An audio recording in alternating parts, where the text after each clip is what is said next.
ਜਸ ਪੰਜਾਬੀ ਦੇ ਸੂਝਵਾਨ ਦਰਸ਼ਕਾਂ ਦਾ ਅੱਜ ਦੇ ਇਸ ਮੁੱਦਾ ਪ੍ਰੋਗਰਾਮ ਦੇ ਵਿੱਚ ਨਿੱਘਾ ਸਵਾਗਤ ਹੈ। ਖਬਰਾਂ ਦੀ ਖਬਰ ਲੈ, ਸਭ ਦੀ ਖਬਰ ਲੈ, ਸਭ ਨੂੰ ਖਬਰ ਦੇ। ਸਾਡੇ ਚਾਰੇ ਪਾਸੇ ਵਾਪਰ ਰਹੀਆਂ ਘਟਨਾਵਾਂ, ਉਹਨਾਂ ਦਾ ਲੇਖਾ ਜੋਖਾ ਉਹ ਆਪ ਨਾਲ ਸਾਂਝਾ ਕਰਨਾ, ਤਾਂ ਕਿ ਜੋ ਬੀਤ ਚੁੱਕਾ ਹੈ ਉਹ ਸਾਡੇ ਵਰਤਮਾਨ ਨੂੰ ਤਾਂ ਪ੍ਰਭਾਵਿਤ ਕਰਦਾ ਹੀ ਕਰਦਾ ਹੈ, ਪਰ ਆਉਣ ਵਾਲੇ ਸਮੇਂ ਲਈ ਵੀ ਇੱਕ ਮੁੱਢ ਬੰਨ੍ਹਦਾ ਹੈ, ਉਹ ਵੀ ਸਾਡਾ ਭਵਿੱਖ ਵੀ ਤੈਅ ਕਰਦਾ ਹੈ। ਇਹਨਾਂ ਦੇ ਉੱਤੇ ਨਜ਼ਰ ਰੱਖਣੀ ਜ਼ਰੂਰੀ ਹੈ। ਇਸ ਪ੍ਰੋਗਰਾਮ ਮੁਤਾਬਕ ਅਸੀਂ ਪਹਿਲੇ ਕੁਝ ਕੁ ਸੁਰਖੀਆਂ ਆਪ ਨਾਲ ਸਾਂਝੀਆਂ ਕਰਾਂਗੇ। ਸੁਰਖੀਆਂ ਦੇ ਬਾਅਦ ਅਸੀਂ ਕਿਸੇ ਵਿਸ਼ੇਸ਼ ਮੁੱਦੇ ਦੇ ਉੱਤੇ ਆਪਣੇ ਖਾਸ ਮਹਿਮਾਨ ਜੇਕਰ ਸਾਡੇ ਨਾਲ ਜੁੜ ਸਕਣਗੇ ਉਹਨਾਂ ਦੇ ਨਾਲ ਗੱਲਬਾਤ ਕਰਾਂਗੇ, ਔਰ ਫਿਰ ਇਸ ਪ੍ਰੋਗਰਾਮ ਦਾ ਅਹਿਮ ਪੜਾਅ ਤੁਹਾਡੇ ਵਿਚਾਰ ਸਾਂਝੇ ਕਰਨੇ, ਤਾਂ ਕਿ ਉਹ ਜਿਹੜੀ ਤੁਹਾਡੀ ਆਵਾਜ਼ ਹੈ ਉੱਥੇ ਤੱਕ ਪਹੁੰਚੇ ਜਿੱਥੋਂ ਇਹ ਸਾਰੀਆਂ ਪਾਲਿਸੀਜ਼, ਜਿੱਥੋਂ ਇਹ ਸਾਰਾ ਕੁਝ ਤੈਅ ਹੁੰਦਾ ਹੈ। ਅੱਜ ਦੀਆਂ ਸੁਰਖੀਆਂ ਦੀ ਅਸੀਂ ਸ਼ੁਰੂਆਤ ਕਰਾਂਗੇ। ਸਭ ਤੋਂ ਪਹਿਲੀ ਸੁਰਖੀ ਜਿਹੜੀ ਹੈ, ਔਰ ਸਾਡੀ ਦੁਆ ਹੈ ਕਿ ਇਹ ਸਹੀ ਹੋਏ, ਕਿਉਂਕਿ ਬੜੀ ਵਾਰ ਇਸ ਤਰ੍ਹਾਂ ਦੀਆਂ ਖਬਰਾਂ ਆਉਂਦੀਆਂ ਹਨ ਪਰ ਅਮਲ ਵਿੱਚ ਹਾਲੇ ਤੱਕ ਨਹੀਂ ਹੋਇਆ। ਕਰਤਾਰਪੁਰ ਸਾਹਿਬ ਰਾਵੀ, ਜਿੱਥੇ ਗੁਰੂ ਨਾਨਕ ਸਾਹਿਬ ਨੇ ਆਪਣੇ ਜੀਵਨ ਦੇ ਜੋਤੀ ਜੋਤ ਸਮਾਉਣ ਤੋਂ 17 ਸਾਲ ਪਹਿਲੇ ਦੇ 17 ਸਾਲ ਉਸ ਪਾਵਨ ਧਰਤੀ ਦੇ ਉੱਤੇ ਬਿਤਾਏ, ਉਸ ਥਾਂ ਦੇ ਉੱਤੇ ਗੁਰੂ ਸਾਹਿਬ ਨੇ ਖੁਦ ਕਿਰਸਾਨੀ ਕਰਕੇ ਇੱਕ ਉਹ ਅਸੂਲ, ਉਹ ਨਿਯਮ ਉਸ ਨੂੰ ਤੈਅ ਕੀਤਾ ਜਿਹੜਾ ਉਹਨਾਂ ਨੇ ਖੁਦ ਉਪਦੇਸ਼ਿਆ ਸੀ ਕਿ ਨਾਮ ਜਪਣਾ, ਵੰਡ ਛਕਣਾ ਅਤੇ ਕਿਰਤ ਕਰਨੀ। ਹੱਥੀਂ ਕਿਰਤ ਕਰਨ ਦੀ ਉਹ ਮਰਿਆਦਾ ਜਿਹੜੀ ਗੁਰੂ ਨਾਨਕ ਸਾਹਿਬ ਨੇ ਉਸ ਧਰਤੀ ਦੇ ਉੱਤੇ ਪਾਈ, ਔਰ ਜਿੱਥੇ ਕੀਰਤਨ, ਸੰਗਤ ਔਰ ਉਹ ਸਾਰੀ ਚੀਜ਼ ਦੀ ਬੁਨਿਆਦ ਰੱਖ ਕੇ ਉਸ ਪਾਵਨ ਧਰਤੀ ਨੂੰ ਸੁਭਾਗਾ ਬਣਾਇਆ। ਗੁਰੂ ਨਾਨਕ ਸਾਹਿਬ ਦੀ ਉਸ ਪਾਵਨ ਧਰਤੀ 1947 ਵਿੱਚ ਦੇਸ਼ ਦੀ ਵੰਡ ਦੇ ਨਾਲ ਉਸ ਪਾਸੇ ਚਲੀ ਗਈ, ਪਰ ਕਿਤਨਾ ਇੱਕ ਅਜਬ ਤਰਾਸਦੀ ਹੈ ਕਿ ਸਰਹੱਦ ਤੋਂ ਕੇਵਲ 3 ਮੀਲ ਦੀ ਵਿੱਥ 'ਤੇ ਜਿੱਥੋਂ ਖੜੇ ਹੋ ਕੇ ਉਹ ਸਾਰਾ ਨਜ਼ਾਰਾ, ਉੱਥੇ ਦਾ ਨਿਸ਼ਾਨ ਸਾਹਿਬ ਔਰ ਬਲਕਿ ਉਹ ਦਰਬਾਰ ਸਾਹਿਬ ਵੀ, ਕਰਤਾਰਪੁਰ ਸਾਹਿਬ ਦਾ ਗੁਰਦੁਆਰਾ ਸਾਹਿਬ ਵੀ ਨਜ਼ਰ ਆਉਂਦਾ ਹੈ। ਉੱਥੇ ਜਾਣ ਲਈ, ਦਰਸ਼ਨਾਂ ਲਈ ਹਰ ਸਿੱਖ ਦੀ, ਹਰ ਗੁਰੂ ਨਾਨਕ ਨਾਮ ਲੇਵਾ ਦੀ ਇੱਕ ਤੜਪ ਹੈ। ਸਮੇਂ ਸਮੇਂ ਦੇ ਉੱਤੇ ਵਾਅਦੇ ਹੁੰਦੇ ਰਹੇ ਕਿ ਬਾਰਡਰ ਦੀ ਐਡਜਸਟਮੈਂਟ ਕਰਕੇ, ਸਰਹੱਦਾਂ ਦੀ ਐਡਜਸਟਮੈਂਟ ਕਰਕੇ ਉਹ ਛੋਟਾ ਜਿਹਾ ਟੋਟਾ ਕੀਤਾ ਜਾ ਸਕਦਾ ਹੈ, ਪਰ ਜੋ ਕਿ ਸਰਕਾਰਾਂ ਔਰ ਖੁਦ ਮੁਖਤਿਆਰ ਆਜ਼ਾਦ ਸਰਕਾਰਾਂ ਹਨ, ਸੋ ਕਿਸੇ ਇੱਕ ਦੇ ਵੱਸ ਦੀ ਗੱਲ ਨਹੀਂ। ਪਰ ਪਾਕਿਸਤਾਨ ਸਰਕਾਰ ਇੱਕ ਕੋਰੀਡੋਰ, ਇੱਕ ਲਾਂਘਾ ਦੇਣ ਲਈ ਰਾਜ਼ੀ ਹੈ। ਉਮੀਦ ਹੈ ਭਾਰਤ ਸਰਕਾਰ ਵੀ ਇਸ ਚੀਜ਼ ਨੂੰ ਪ੍ਰਵਾਨ ਕਰਕੇ ਗੰਭੀਰਤਾ ਦੇ ਨਾਲ ਇਸ ਮਸਲੇ ਦੇ ਉੱਤੇ ਗੱਲ ਕਰੇਗੀ, ਤਾਂ ਕਿ ਇਹ ਇੱਕ ਚੀਜ਼ ਅਗਰ ਮਿਲ ਸਕੇ ਜਿਸ ਦੀ ਖੁਸ਼ੀ ਦੀ, ਜਿਸ ਦੀ ਤਸੱਲੀ ਦਾ ਕੋਈ ਅੰਤ ਨਹੀਂ, ਕੋਈ ਸੀਮਾ ਨਹੀਂ। ਇਸ ਦੇ ਨਾਲ ਹੀ ਦੂਸਰੀ ਖਬਰ, ਪਾਕਿਸਤਾਨ ਦੇ ਗੁਰਦੁਆਰਾ ਸਾਹਿਬਾਨ ਦੇ ਪ੍ਰਬੰਧ ਦਾ ਜਿਹੜਾ ਨਿਜ਼ਾਮ ਹੈ ਉਹ ਪਾਕਿਸਤਾਨ ਇਵੈਕੂਈ ਟਰਸਟ ਪ੍ਰਾਪਰਟੀ ਬੋਰਡ ਦੇ ਅੰਡਰ ਹੈ, ਉਸ ਦੇ ਅਧੀਨ ਹੈ। ਸਮੇਂ ਸਮੇਂ ਦੇ ਉੱਤੇ ਆਵਾਜ਼ਾਂ ਉੱਠਦੀਆਂ ਰਹੀਆਂ ਹਨ ਕਿ ਉੱਥੋਂ ਦੀਆਂ, ਕਿਉਂਕਿ ਸਾਰਾ ਨਗਰ ਹੀ ਨਨਕਾਣਾ ਸਾਹਿਬ ਦਾ, ਗੁਰੂ ਨਾਨਕ ਸਾਹਿਬ ਦਾ ਸੀ, ਬਲਕਿ ਸਾਰੀ ਧਰਤੀ ਹੀ ਗੁਰੂ ਨਾਨਕ ਸਾਹਿਬ ਦੀ ਕਹਿ ਲਈਏ, ਪਰ ਜਿਹੜੀਆਂ ਜ਼ਮੀਨਾਂ, ਜਾਇਦਾਦਾਂ ਔਰ ਬਹੁਤ ਵੱਡੀ ਗਿਣਤੀ ਦੇ ਵਿੱਚ ਉਹ ਜਿਹੜੀ ਗੁਰੂ ਨਾਨਕ ਸਾਹਿਬ ਦੇ ਗੁਰਦੁਆਰਾ ਸਾਹਿਬਾਨ ਦੇ ਨਾਲ ਤੇ ਨਾਂ 'ਤੇ ਹੈ, ਇਹ ਖਬਰਾਂ ਆਉਂਦੀਆਂ ਰਹੀਆਂ। ਬੜੀ ਵਾਰ ਆਇਆ ਕਿ ਉਹ ਜ਼ਮੀਨਾਂ ਉੱਥੇ ਦੀ ਜਿਹੜਾ ਟਰਸਟ ਵਕਫ ਬੋਰਡ ਹੈ ਜਾਂ ਇਵੈਕੂਈ ਟਰਸਟ ਪ੍ਰਾਪਰਟੀ ਬੋਰਡ ਹੈ, ਉਹ ਉਸ ਨੂੰ ਖੁਰਦ-ਬੁਰਦ ਕਰਦਾ ਹੈ ਜਾਂ ਸੰਭਾਲ ਨਹੀਂ ਕਰ ਰਿਹਾ। ਹੁਣ ਇੱਕ ਫਿਰ ਨਵੀਂ ਖਬਰ ਆਈ ਕਿ ਰਾਵਲਪਿੰਡੀ ਦੇ ਵਿੱਚ ਰਾਜਾ ਬਾਜ਼ਾਰ ਦੇ ਵਿੱਚ ਗੁਰਦੁਆਰਾ ਸਾਹਿਬ ਸੀ, ਉਸ ਨੂੰ ਵੀ ਇੱਕ ਪਲਾਜ਼ਾ ਦੇ ਤੌਰ 'ਤੇ, ਇੱਕ ਸ਼ਾਪਿੰਗ ਕੰਪਲੈਕਸ ਦੇ ਰੂਪ ਵਿੱਚ ਬਦਲਣ ਦੀ ਇਜਾਜ਼ਤ ਉੱਥੋਂ ਦੀ ਕਮੇਟੀ ਨੇ, ਬੋਰਡ ਨੇ ਦਿੱਤੀ ਹੈ।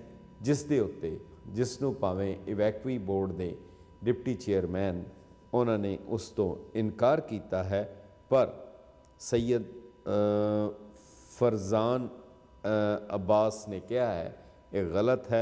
पर बिशन सिंह जिहड़े प्रेजिडेंट रह चुके हैं पाकिस्तान सिख गुरुद्वारा प्रबंधक कमेटी दे, उन्होंने कहा है कि ये सही है और ये नहीं होना चाहिए, उस पर भी उन्होंने इतराज़ किया।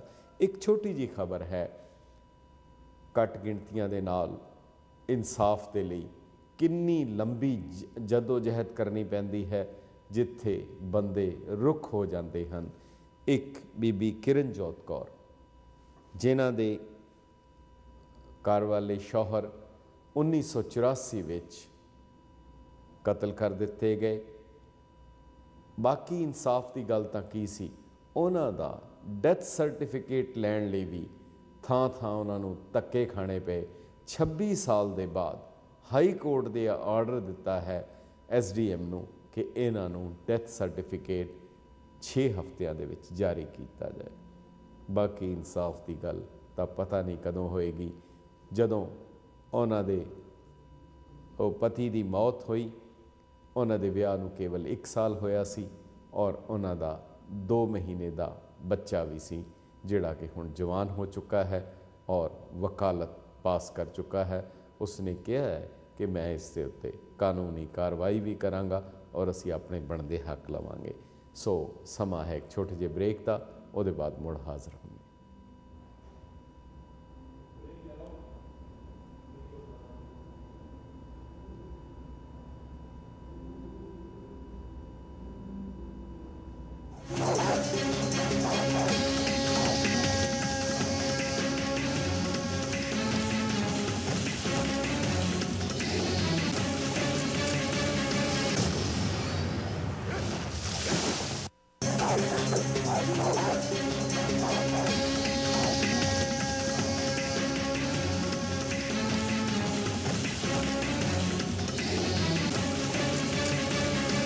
वक्फे के बाद निघा स्वागत है। असी गल कर रहे सी कुछ सुर्खियां दी और साड़ी कोशिश है, तकनीकी कारणा करके सानू लाइन नहीं मिल पा रही, पर जदों असी लाइन जुड़ेगी असी अपने विशेष मेहमान नाल खास मुद्दे के उत्ते भी गलबात करांगे। पर एक सुर्खी होर है, डेरा जिहड़ा अपने आप नूं सच्चा सौदा अखवांदा है, बल्कि सारे दा सारा ही झूठ ਅਤੇ गुरु साहब की शब्दावली, वो वरती हुई शब्दावली और उन्हों की नकल, उन्होंने पहरावे और हर चीज़ की करके जिहड़ा खलल पाने की कोशिश करता है। हुण एक नवी खबर आई है कि उसने अपने जिहड़े उसके पैरोकार हैं उन्होंने हथियारबंद होने की ट्रेनिंग देने लई कुछ फौजियां नूं उसने इस्तेमाल किया है, जिहड़े साबका फौजी हैं। आर्मी हैडकुआटर ने, मिलिट्री अथॉरिटीज़ ने दसंबर दे विच ही फौजियां नूं हिदायत जारी की है कि वो साबका फौजी उसके इस तो प्रोग्राम तो दूर रहन। श्रोमणी गुरुद्वारा प्रबंधक कमेटी ने और श्री अकाल तख्त साहब ने प्रबंधक कमेटी नूं आदेश दिता है कि वो इस चीज़ नूं गंभीरता दे नाल लैण, क्योंकि ये सूबे दे अमन नूं गड़बड़ फैलाण दे विच एक कारण बन सकता है। ये वाकई ही चिंता की गल है। ना केवल एक गुरु निंदा करन दा वो दोषी, उसके उत्ते होर भी कई दीवानी और फौजदारी मुकदमे उसके उत्ते चल रहे हैं, पर वो सारिया चीज़ों को जिच जाणदियां होया हुण उसने एक नवा प्रोग्राम उलीकिया है। इस तो बाद इसे तरह का एक होर जिहड़ा अपने आप नूं भी वो गुरु अखवांदा, पनियारे वाला प्यारा सिंह, जिसने अपना एक वखरा ही ग्रंथ तैयार किया जिसका नाम भवसागर ग्रंथ रखिया। उस दे विच काफ़ी इतराज़योग टिप्पणियां सन। श्रोमणी गुरुद्वारा प्रबंधक कमेटी ने जस्टिस KS टिवाणा उन्हां दी अगवाई विच एक कमेटी पैनल एक नियुक्त किया सी, जिन्हां ने उस कहे जाते ग्रंथ नूं वाचण दे बाद ये दस्सिया सी कि उस दे विच बहुत ज़्यादा इतराज़योग समग्री है। पंजाब हाई कोर्ट ने ਉਸ ਦੇ ਉੱਤੇ ਬੈਨ ਲਗਾ ਦਿੱਤਾ। ਪਰ ਸ਼੍ਰੋਮਣੀ ਗੁਰਦੁਆਰਾ ਪ੍ਰਬੰਧਕ ਕਮੇਟੀ, ਉਹਨਾਂ ਨੇ ਸ਼੍ਰੋਮਣੀ ਗੁਰਦੁਆਰਾ ਪ੍ਰਬੰਧਕ ਕਮੇਟੀ ਨੂੰ ਕਿਹਾ ਇੱਕ ਪੈਨਲ ਬਣਾਇਆ ਜਾਏ ਔਰ ਜਿਸ ਦੇ ਵਿੱਚ ਸ਼੍ਰੋਮਣੀ ਕਮੇਟੀ ਵੀ ਮੈਂਬਰ ਬਣੇ, ਪਰ ਸ਼੍ਰੋਮਣੀ ਕਮੇਟੀ ਉਸ ਲਈ ਤਿਆਰ ਨਹੀਂ ਹੋਈ। ਹੁਣ ਸੁਪਰੀਮ ਕੋਰਟ ਨੇ ਹਾਈ ਕੋਰਟ ਵੱਲੋਂ ਲਗਾਇਆ ਹੋਇਆ ਉਹ ਬੈਨ, ਉਹ ਪਾਬੰਦੀ ਹਟਾ ਦਿੱਤੀ ਹੈ। ਇਹਨਾਂ ਚੀਜ਼ਾਂ ਨੂੰ ਗੰਭੀਰਤਾ ਦੇ ਨਾਲ ਲੈਣ ਦੀ ਲੋੜ ਹੈ। ਆਪਣਾ ਪ੍ਰਚਾਰ ਜ਼ਰੂਰ ਕਰੇ, ਪਰ ਪ੍ਰਚਾਰ ਕਰਨ ਦੀ ਇਸ ਦਾ ਅਰਥ ਇਹ ਨਹੀਂ ਕਿ ਅਸੀਂ ਕਿਸੇ ਹੋਰ ਦੀ ਨਿੰਦਾ ਕਰੀਏ ਜਾਂ ਗੁਰੂ ਨਿੰਦਾ ਦੇ ਪਾਤਰ ਬਣੀਏ। ਹੁਣ ਅਸੀਂ ਮੁੱਖ ਮੁੱਦੇ ਵੱਲ, ਜਿਸ ਦੇ ਉੱਤੇ ਅਸੀਂ ਤੁਹਾਡੇ ਨਾਲ ਜ਼ਰੂਰ ਵਿਚਾਰ ਸਾਂਝੇ ਕਰਨੇ ਚਾਹੁੰਦੇ ਹਾਂ, ਉਹ ਹੈ ਡੈਮੋਕ੍ਰੇਸੀ ਦੇ ਵਿੱਚ ਜਿਹੜੀ ਸਭ ਤੋਂ ਪਹਿਲੀ ਚੀਜ਼ ਭਾਰਤ ਦੇ ਸੰਵਿਧਾਨ ਨੇ ਹਰ ਨਾਗਰਿਕ ਨੂੰ ਇੱਕ ਯਕੀਨ ਦਿਵਾਇਆ ਹੈ ਕਿ ਤੁਹਾਡੇ ਜਾਨ ਮਾਲ ਦੀ ਰਾਖੀ ਦੀ, ਤੁਹਾਡੇ ਧਾਰਮਿਕ ਆਜ਼ਾਦੀ ਦੀ, ਤੁਹਾਡੀਆਂ ਘੱਟ ਗਿਣਤੀਆਂ ਦੇ ਵਿੱਦਿਅਕ ਅਦਾਰਿਆਂ ਦੀ ਅਸੀਂ ਸੰਵਿਧਾਨ ਇੱਕ ਗਰੰਟੀ ਦਿੰਦਾ ਹੈ ਕਿ ਉਹਨਾਂ ਦੀ ਹਿਫਾਜ਼ਤ ਕੀਤੀ ਜਾਏਗੀ, ਉਹਨਾਂ ਦੀ ਰਾਖੀ ਕੀਤੀ ਜਾਏਗੀ ਔਰ ਤੁਸੀਂ ਆਪਣੇ ਪ੍ਰਚਾਰ ਪ੍ਰਸਾਰ ਵਿੱਚ ਨਿਰਵਿਘਨ ਤੌਰ ਦੇ ਉੱਤੇ ਕੰਮ ਕਰ ਸਕਦੇ ਹੋ। ਪਰ ਅਮਲੀ ਰੂਪ ਵਿੱਚ ਦੇਖਣਾ ਚਾਹੁੰਦਾ ਹੈ, ਇਸ ਤਰ੍ਹਾਂ ਜਾਪਦਾ ਹੈ ਜਿਵੇਂ ਘੱਟ ਗਿਣਤੀ ਹੋਣਾ ਹੀ ਇੱਕ ਬਹੁਤ ਵੱਡਾ ਗੁਨਾਹ ਔਰ ਜੁਰਮ ਬਣ ਜਾਂਦਾ ਹੈ। ਇਸ ਗੱਲ ਨੂੰ ਸਾਡੇ ਤੋਂ ਵੱਧ ਹੋਰ ਕੌਣ ਮਹਿਸੂਸ ਕਰ ਸਕਦਾ ਹੈ, ਇਸ ਦੀ ਗਵਾਹੀ ਦੇ ਸਕਦਾ ਹੈ। ਸਮੇਂ-ਸਮੇਂ ਦੇ ਉੱਤੇ ਜਿਸ ਤਰੀਕੇ ਦੇ ਨਾਲ ਘੱਟ ਗਿਣਤੀ ਦੀਆਂ ਭਾਵਨਾਵਾਂ ਨੂੰ ਛਲਣੀ ਕੀਤਾ ਜਾਂਦਾ ਹੈ, ਉਹਨਾਂ ਦੇ ਨਾ ਕੇਵਲ ਆਰਥਿਕ, ਸਮਾਜਿਕ ਬਲਕਿ ਸਰੀਰਕ ਤੌਰ ਦੇ ਉੱਤੇ ਵੀ ਜਿਹੜਾ ਤਸ਼ੱਦਦ ਹੁੰਦਾ ਹੈ ਉਹ ਹੋ ਜਾਣਾ ਇੱਕ ਵੱਖਰੀ ਗੱਲ ਹੈ। ਪਰ ਉਸ ਦੇ ਬਾਅਦ ਇਨਸਾਫ ਨਾ ਮਿਲਣਾ, ਜਿਵੇਂ ਹੁਣੇ ਅਸੀਂ ਆਪ ਨੂੰ ਇੱਕ ਖਬਰ ਦਿੱਤੀ ਸੀ ਕਿ ਇੱਕ ਕੇਸ ਦੇ ਵਿੱਚ ਕੇਵਲ ਡੈਥ ਸਰਟੀਫਿਕੇਟ ਲੈਣ ਲਈ 26 ਸਾਲ ਦਾ ਸਮਾਂ ਲੱਗਾ ਔਰ ਅਥਾਰਟੀਜ਼ ਨੇ, ਅਧਿਕਾਰੀਆਂ ਨੇ ਉਹ ਡੈਥ ਸਰਟੀਫਿਕੇਟ ਹਾਲੇ ਨਹੀਂ ਦਿੱਤਾ, ਬਲਕਿ ਹਾਈ ਕੋਰਟ ਨੇ ਇਹ ਆਦੇਸ਼ ਜਾਰੀ ਕੀਤਾ ਐਸਡੀਐਮ ਨੂੰ ਕਿ ਤੁਸੀਂ ਇਸ ਬੀਬੀ ਨੂੰ ਉਹਦੇ ਪਤੀ ਦਾ ਜਿਹੜਾ ਮੌਤ ਦਾ ਸਰਟੀਫਿਕੇਟ ਹੈ ਉਹ ਜਾਰੀ ਕਰੋ। ਬਾਕੀ ਕਾਰਵਾਈ, ਬਾਕੀ ਗੱਲਾਂ ਤਾਂ ਬਾਅਦ ਵਿੱਚ ਹੋਣਗੀਆਂ। ਇਸ ਦਾ ਮਤਲਬ ਹੈ ਕਿੰਨੀ ਵੱਡੀ ਇੱਕ ਤਕਲੀਫ ਦੀ ਗੱਲ ਹੈ ਕਿ ਉਸ ਦੇ ਬਾਅਦ ਡੈਥ ਸਰਟੀਫਿਕੇਟ ਹਰ ਜਗ੍ਹਾ ਲੋੜ ਪੈਂਦੀ ਹੈ, ਪਰ ਉਸ ਨੂੰ ਉਸ ਤੋਂ ਵੀ ਮਹਿਰੂਮ ਕਰ ਦੇਣਾ ਇਹ ਕਿਤਨਾ ਵੱਡਾ ਜ਼ੁਲਮ ਹੈ।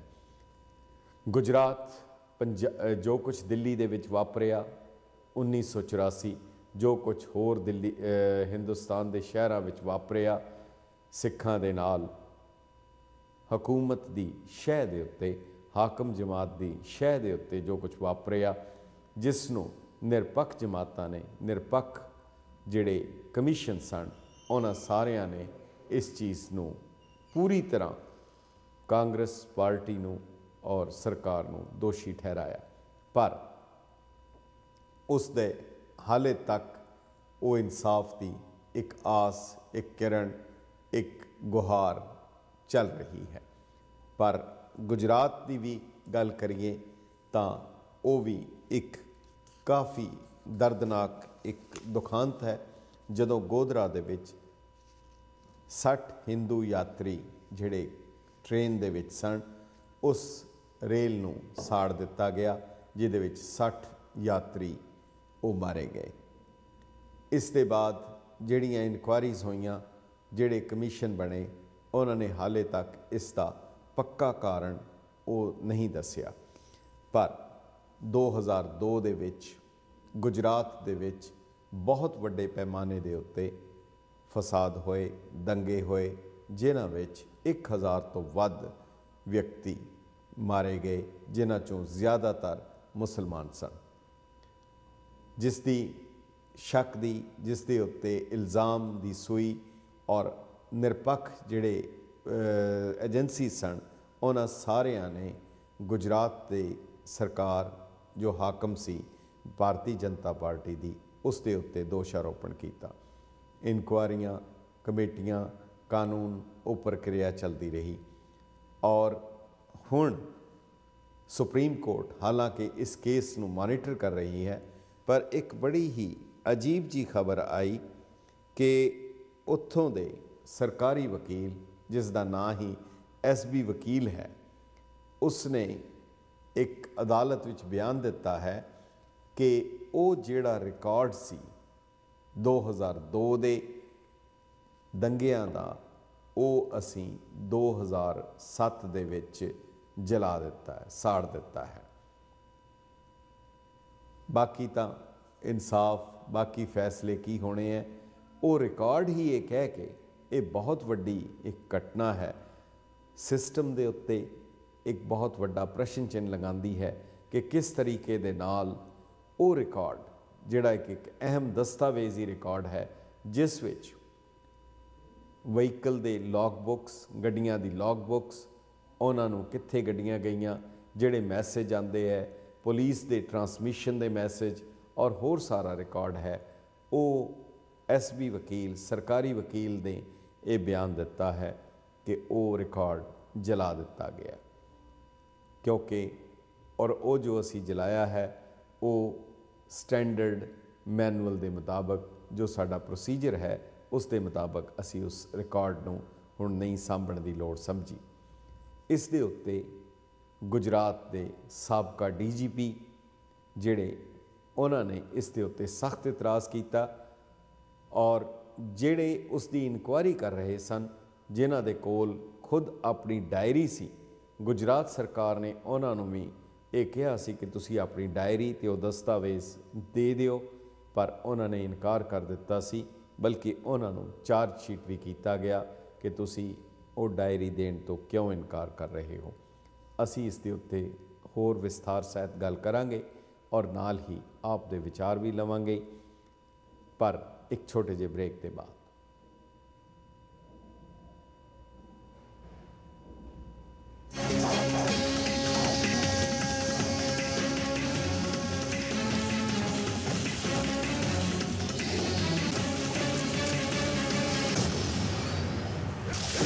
होल्ड जस पंजाबी दे सूझवान दर्शकों का अज के इस मुद्दा प्रोग्राम दे विच निघा स्वागत है। वक्फे दे बाद सानू तसल्ली है कि जेड़े असी विशेष मेहमान चंडीगढ़ तो सीनियर जर्नलिस्ट SP सिंह जिन्हां दे नाल असी राबता कायम करने की कोशिश कर रहे सी, उन्हां दे नाल साडा संपर्क हो गया है।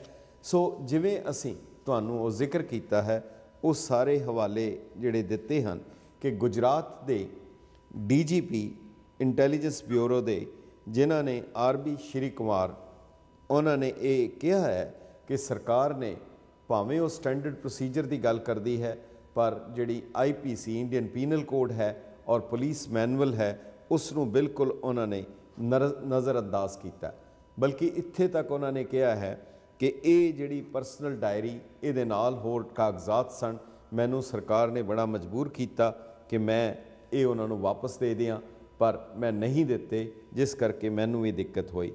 बल्कि उन्होंने एक होर बहुत वड्डी एक गल कही है कि सरकार जिहड़ी है भारतीय जनता पार्टी की सरकार नरेंद्र मोदी की, जिहड़ी उसनू बहुगिणती मिली है चोणां दे विच, उसनू वो इस तरीके नाल इस्तेमाल करना चाहती है कि उसनू कानूनी चाराजोई, कानून दे उत्ते भी जिहड़ी उन्हां दी जिम्मेवारी है, शायद उस तो भी उन्होंने मुक्ति मिल गई है। ये जिहड़ा एक डेमोक्रेटिक सैटअप दे उत्ते अगर इंसाफ, पहली गल तां किसी भी घटना की जांच पड़ताल करना सरकार का अधिकार नहीं, उसका फर्ज है। और खास करके घट गिणतियां दे नाल जिस तरीके दे नाल शरेआम सारा कुछ होया और फिर सरकार का ये कह देना कि असी वो रिकॉर्ड साड़ दिता है, ख़त्म कर दिता है, एक उस जले हुए दे उत्ते नमक छिड़कण दे बराबर है। सरदार SP सिंह काफ़ी एक्टिव हैं इन्हां मामलियां दे उत्ते और बड़ी तिखी नज़र दे नाल वो सारे घटनाक्रम नूं जो भी राजनीतिक तौर दे उत्ते वापरदा है उस ते नज़र रखते हैं। सर SP सिंह जी, इस प्रोग्राम में शामिल होने लई तुहाडा बहुत बहुत स्वागत है। जी आयां नूं, सत श्री अकाल। शुक्रिया जी, सत श्री अकाल। SP सिंह जी, जो भी तुसी देख रहे हो 2002 तो वो जिहड़ी पीड़ा, चलो 1984 वाली तो लगता है साडे नाल होनी सी, जो कुछ हो रहा है और बल्कि अज भी एक खबर आई कि एक किसी बेबी नूं अपना डैथ सर्टिफिकेट अपने घर वाले का लैण लई 26 साल का इंतज़ार करना पिया। पर घट्टो घट्ट कोर्ट ने यह कहा कि है उत्थे ये नहीं कहा उन्होंने कि असी साड़ दिता है। पर यह जिहड़ा गुजरात दे विच एक बड़ा अजीब कांड वापरिया, इस तो पहले कदी नहीं होया। कि ये पॉसिबल है, ये पिछे की है और होया की हैगा? जिन्हां ढंग तरीकिਆਂ ਦੇ ਨਾਲ ਸਾਡੀ ਡੈਮੋਕ੍ਰੇਸੀ ਦੀ ਨੋਸ਼ਨ ਹਿੰਦੁਸਤਾਨ ਦੇ ਵਿੱਚ ਇਵੋਲਵ ਹੋਈ ਹੈ ਜੀ, ਬਲੇਟੈਂਟਿਜ਼ਮ ਦਾ ਕੰਪੋਨੈਂਟ ਹੈ। देखो, गुजरात की सरकार ने खुद ही इंक्वायरी कमीशन कायम किया होया जी। जो एक बार इंक्वायरी कमीशन कायम हो जाता है तो इसका मतलब होता है कि उस हादसे नाल रिलेटेड हर कागज हर डॉक्यूमेंट उस वेले इंक्वायरी कमीशन की मलकीयत बन जाता है। जो सरकार के किसी डिपार्टमेंट को कहे तो वो डिपार्टमेंट उसका सिविल कस्टडियन होता है। हिंदुस्तान का जिहड़ा inquiry commission of inquiry act है वो ये बारे बहुत क्लीयर है जी। हर किस्म का डॉक्यूमेंट हो स्टिक हो, और जे जिन्हां डॉक्यूमेंट नूं जला देने की गल की जा रही है ये प्राइमरी डॉक्यूमेंट सन जिहड़े दसदे सन कि उस वेले बड़े सीनियर अफसरां दीयां व्हीकल मूवमेंट की सन, उन्हां दी अपनी मूवमेंट की सन, वो नाल किस वेले वायरलेस दे उत्ते कांटैक्ट विच सन और लॉग बुक सन ओदे विच सारियां ते ये चीज़ां साबित करदियां ने। और जे नरेंद्र मोदी दी सरकार ते उन्हां दी पार्टी इनोसेंट है, मासूम है, तो यही वो डॉक्यूमेंट सन जिहड़े उसनूं मासूम साबित कर सकदे सन जी। ये इस पार्टी नूं और हिंदुस्तान की मेन प्रिंसिपल अपोजिशन पार्टी है जी, और उसका एक अजिहा लीडर उत्थे मुख्यमंत्री है जिसनूं पार्टी ही नहीं साडे देश दे विच बहुत सारा जिहड़ा वड्डा कारपोरेट निजाम है वो बड़े आइडियल एडमिनिस्ट्रेटर के रूप में अज नरेंद्र मोदी नूं प्रचार रहा है जी। जे सचमुच वो आइडियल एडमिनिस्ट्रेटर सन तां ये उन्हां लई बड़ा वधिया मौका सी तो अपने आप नूं चंगा एडमिनिस्ट्रेटर साबित कर दे, हर वो कागज कमीशन के हवाले कर दे।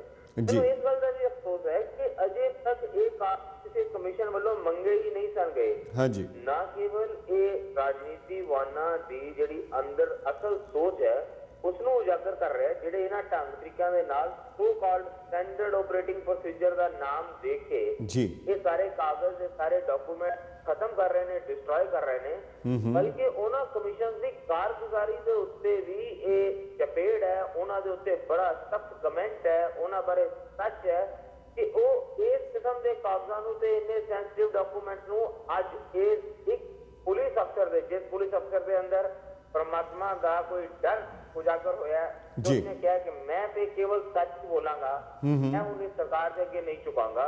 ਉਹਦੇ ਕਹਿਣ ਤੇ ਸਾਡੇ ਸਾਹਮਣੇ ਗੱਲ ਆਈ ਕਿ ਅਜਿਹੇ ਰਿਕਾਰਡ ਮੌਜੂਦ ਸਨ ਤੇ ਕਾਗਜ਼ ਸਨ ਤੇ ਜਿਸ ਵੇਲੇ ਉਹਨਾਂ ਨੇ ਗੱਲ ਕੀਤੀ ਤਾਂ ਸਰਕਾਰ ਨੇ ਝਟਕਿਆ ਜੀ ਉਹ ਤਾਂ ਜੀ ਅਸੀਂ ਸਟੈਂਡਰਡ ਆਪਰੇਟਿੰਗ ਪ੍ਰੋਸੀਜਰ ਦੁਆਰਾ ਸਾੜ ਦਿੱਤੇ ਨੇ ਕਿਉਂਕਿ ਅਸੀਂ ਹਰ 5 ਸਾਲਾਂ ਬਾਅਦ ਰਿਕਾਰਡ ਜਲਾ ਦਿੰਦੇ ਆ ਜੀ। ਮੈਨੂੰ ਇਹਦਾ ਵੀ ਅਫਸੋਸ ਹੈ ਕਿ ਪੰਜਾਬ ਦੇ ਵਿੱਚ ਇਹਦੇ ਅਗੇਂਸਟ ਆਵਾਜ਼ ਨਹੀਂ ਉੱਠੀ ਕਿਉਂਕਿ ਘੱਟੋ ਘੱਟ ਇਸ ਕਮਿਊਨਿਟੀ ਨੇ ਪਿਛਲੇ 3 ਦਹਾਕੇ ਦੇ ਆਸ-ਪਾਸ इंसाफ की लड़ाई लड़ी है जी। पर फूलका साहब वर्गे वकील और वकील जिहड़े लड़ रहे ने ये सारे केसेस उन्होंने भली भांत पता है किन्हां ढंग तरीकिਆਂ ਦੇ ਨਾਲ ਜਿਹੜੇ ਸਾਡੇ ਕੋਲ रिकॉर्ड नहीं ਹਨ, प्राइमरी विटनेसेस की घाट है, बड़ी मुश्किल किधरे जाके कोई विटनेस लभदा है, इन्ने सालों बाद एक करके वो विटनेसेस मर भी रहे हैं तो उन्होंने नाल इंसाफ की आखिरी किरण भी मर रही है। पर ये वो राजस्थान गुजरात के जिहदे सानू बहुत सबक सीखने चाहिए सन। हाँ जी। और ये सारा कुछ उस वेले हो रहा है जिस वेले हिंदुस्तान के विच कम्यूनल वायलेंस प्रिवेंशन बिल दे उत्ते बहस चल रही है, बिल का खरड़ा तैयार हो रहा है। बिल्कुल बिल्कुल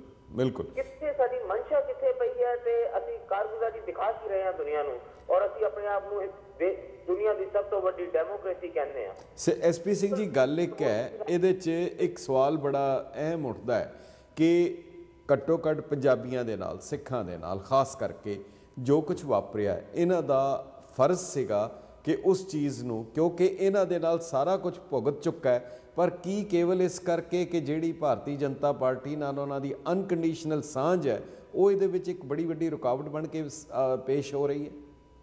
देखो किसी भी पार्टी दो पार्टियां दी सांझ जिहड़ी हुंदी है वो कुछ मिनिमम कॉमन प्रोग्राम नूं लैके हुंदी है या उन्हां दियां आइडियोलॉजिकल कोई कन्वर्जेंस होवे जी। इक्को पासे उन्हां दियां पार्टियां चलदियां हुण उन्हां दे वक्त चीज़ों के उत्ते विचार इक्को जिहे तो उन्हां दी कन्वर्जेंस हुंदी है। ये बड़ी अनफॉर्चुनेट गल है कि बिहार दे विच तां जे भारतीय जनता पार्टी का अलायंस है जनता दल यू दे नाल ਤਾਂ ਨੀਤੀਸ਼ ਕੁਮਾਰ ਉੱਥੇ ਸ਼ਰਤ ਲਗਾਉਂਦੇ ਨੇ ਕਿ ਨਰਿੰਦਰ ਮੋਦੀ ਮੇਰੀ ਸਟੇਟ ਦੇ ਵਿੱਚ, ਮੇਰੇ ਸੂਬੇ ਦੇ ਵਿੱਚ ਐਂਟਰ ਨਹੀਂ ਕਰੇਗਾ, ਉਹ ਇਲੈਕਸ਼ਨ ਕੈਂਪੇਨ ਦੇ ਵਿੱਚ ਹਿੱਸਾ ਨਹੀਂ ਲਵੇਗਾ, ਕਿਉਂਕਿ ਨੀਤੀਸ਼ ਕੁਮਾਰ ਚੰਗੀ ਤਰ੍ਹਾਂ ਜਾਣਦੇ ਨੇ ਕਿ ਨਰਿੰਦਰ ਮੋਦੀ ਕਿਸ ਕਿਸਮ ਦੀ ਸੋਚ ਨੂੰ ਰਿਪਰੈਜ਼ੈਂਟ ਕਰਦਾ ਤੇ ਉਹਦੇ ਤੋਂ ਦੂਰੀ ਬਣਾਈ ਰੱਖਣਾ ਲੋਕਾਂ ਦੀਆਂ ਵੋਟਾਂ ਲੈਣ ਲਈ ਕਿੰਨੀ ਜ਼ਰੂਰੀ ਹੈ। ਇਹ ਅਫਸੋਸ ਦੀ ਗੱਲ ਹੈ ਕਿ ਪੰਜਾਬ ਦੇ ਵਿੱਚ ਸਾਡੇ ਰੂਲਿੰਗ ਸ਼੍ਰੋਮਣੀ ਅਕਾਲੀ ਦਲ ਨੇ ਅਜਿਹੀ ਕਿਸੇ ਭਾਵਨਾ ਦਾ ਇਜ਼ਹਾਰ ਨਹੀਂ ਕੀਤਾ, बल्कि नरेंद्र मोदी था उस फंक्शन से भी इनवाइटेड सन जिस वेले सुखबीर बादल जी ने टेक ओवर करना सी अकाली दल नूं, ये वक्री गल है, वो आ नहीं सके। साडे पंजाब दे विच किसी अकाली लीडर नूं नरेंद्र मोदी दे नाल फोटोआं खिचवाउण दे विच कोई किसी किस्म दा गुरेज नहीं है। ते बिहार दे विच नीतीश कुमार जी दी जे एक फोटो नरेंद्र मोदी नाल हो गई सी तां ओहदे छपन दे उत्ते उन्हां ने इतना वड्डा बवेला खड़ा कर दित्ता सी। पर तुसीं खुद ही नरेंद्र मोदी जी कित्थे खड़े ने, ਜਿਹੜੀ ਸਾਡੀ ਅਕਾਲੀ ਪਾਰਟੀ ਹੈ ਉਹ ਕਿੱਥੇ ਖੜੀ ਹੈ? ਪਰ ਇਸ ਦਾ ਜਵਾਬ ਐਸਪੀ ਸਿੰਘ ਜੀ ਤੁਸੀਂ ਖੁਦ ਦੇ ਦਿੱਤਾ ਹੈ, ਕਿਉਂਕਿ ਨੀਤੀਸ਼ ਕੁਮਾਰ ਨੂੰ ਪਤਾ ਸੀਗਾ ਕਿ ਇਸ ਦੇ ਨਾਲ ਵੋਟਾਂ ਦੇ ਉੱਤੇ ਫਰਕ ਪਏਗਾ। ਪਰ ਹੁਣ ਅਕਾਲੀ ਦਲ ਨੂੰ ਵੀ ਪਤਾ ਹੈ ਪੰਜਾਬ ਦੇ ਵਿੱਚ ਮੁਸਲਿਮ ਵੋਟਾਂ ਨਹੀਂ ਹੈਗੀਆਂ, ਇਸ ਕਰਕੇ ਉਹਨਾਂ ਨੂੰ ਕੋਈ ਇਤਰਾਜ਼ ਨਹੀਂ, ਤਾਂ ਕਰਕੇ ਉਹਨਾਂ ਨੇ ਅਨਕੰਡੀਸ਼ਨਲ ਸਪੋਰਟ ਦੇਣ ਵਿੱਚ ਉਹਨਾਂ ਨੂੰ ਕੋਈ ਉਹਦਾ ਨੁਕਸਾਨ ਨਹੀਂ ਸਮਝਿਆ। ਤੇ ਸਵਾਲ ਇਹ ਕਿ ਸਵਾਲ ਮੁਸਲਿਮ ਵੋਟਾਂ ਦਾ ਨਹੀਂ ਹੈ, ਸਵਾਲ ਸੋਸ਼ਲ ਜਸਟਿਸ ਦੀ ਮੂਵਮੈਂਟ ਦਾ ਹੈ। ਪੰਜਾਬੀ ਸਿੱਖ ਉਹ ਸੰਤਾਪ ਸੋਚ ਉਸਨੂੰ ਭੋਗਿਆ ਉਹਨਾਂ ਨੇ, ਉਹਦਾ ਦਰਦ ਅੱਜ ਵੀ ਹੰਡਾ ਰਹੇ ਨੇ। ਜਿਸ ਵੇਲੇ ਉਹਨਾਂ ਨੂੰ ਨਰਿੰਦਰ ਮੋਦੀ ਨਾਲ ਹੱਥ ਮਿਲਾਉਂਦੇ ਅਕਾਲੀ ਲੀਡਰ ਸਾਹਮਣੇ ਦਿਖਾਈ ਦਿੰਦੇ ਨੇ, ਜਿਸ ਵੇਲੇ ਉਹਨਾਂ ਨੂੰ ਭਾਜਪਾ ਦੇ ਨਾਲ ਇਸ ਕਿਸਮ ਦਾ ਗੱਠਜੋੜ ਜਿਹਨੂੰ ਫ੍ਰੈਟਰਨਲ ਗੱਠਜੋੜ ਕਹਿੰਦੇ ਨੇ, ਭਰਾਵਾਂ ਵਾਲਾ ਗੱਠਜੋੜ ਹੈ, ਇਹ ਪੋਲੀਟੀਕਲ ਅਲਾਈਅੰਸ ਨਹੀਂ ਹੈ, ਇਲੈਕਟੋਰਲ ਅੰਡਰਸਟੈਂਡਿੰਗ ਨਹੀਂ ਹੈ, ਉਹਨੂੰ ਇਸ ਰੂਪ ਦੇ ਵਿੱਚ ਪ੍ਰਚਾਰਿਆ ਜਾਂਦਾ ਹੈ। ਤਾਂ ਫਿਰ ਇਹ ਪੁੱਛਣਾ ਫਰਜ਼ ਬਣ ਜਾਂਦਾ ਹੈ ਕਿ ਜਿਹੜੇ ਲੋਕ ਅੱਜ ਕਹਿ ਰਹੇ ਨੇ ਕਿ ਜੇ 1984 ਦੇ ਲੋਕਾਂ ਨੂੰ ਠੀਕ ਢੰਗ ਨਾਲ ਇਨਸਾਫ ਮਿਲਿਆ ਹੁੰਦਾ ਤਾਂ 2002 ਨਾ ਹੁੰਦਾ, ਤਾਂ ਫਿਰ ਗੁਜਰਾਤ ਦੇ ਇਹ ਦੰਗੇ ਨਾ ਹੁੰਦੇ। ਤੇ ਜਦੋਂ ਗੁਜਰਾਤ ਦੇ ਦੰਗੇ ਹੋਏ ਨੇ ਤੇ ਇੱਕ ਵਾਈਡ ਸਪਰੈਡ ਪਰਸੈਪਸ਼ਨ ਹੈ ਪੂਰੇ ਦੇਸ਼ ਦੇ ਵਿੱਚ, ਦੁਨੀਆ ਦੇ ਵਿੱਚ, ਕਿ ਕਿਸ ਕਿਸਮ ਦਾ ਰੋਲ ਉਸਦੇ ਵਿੱਚ ਬੀਜੇਪੀ ਦਾ ਰਿਹਾ ਹੈ। ਹੁਣ ਸਵਾਲ ਇਹ ਹੈ ਕਿ ਕੀ ਅਸੀਂ ਦੰਗਾ ਦਰ ਦੰਗਾ ਇਹ ਰਾਜਨੀਤੀ ਕਰਨੀ ਹੈ? ਦੰਗਿਆਂ ਦੀ ਬਾਰਗੇਨਿੰਗ ਹੋ ਰਹੀ ਹੈ।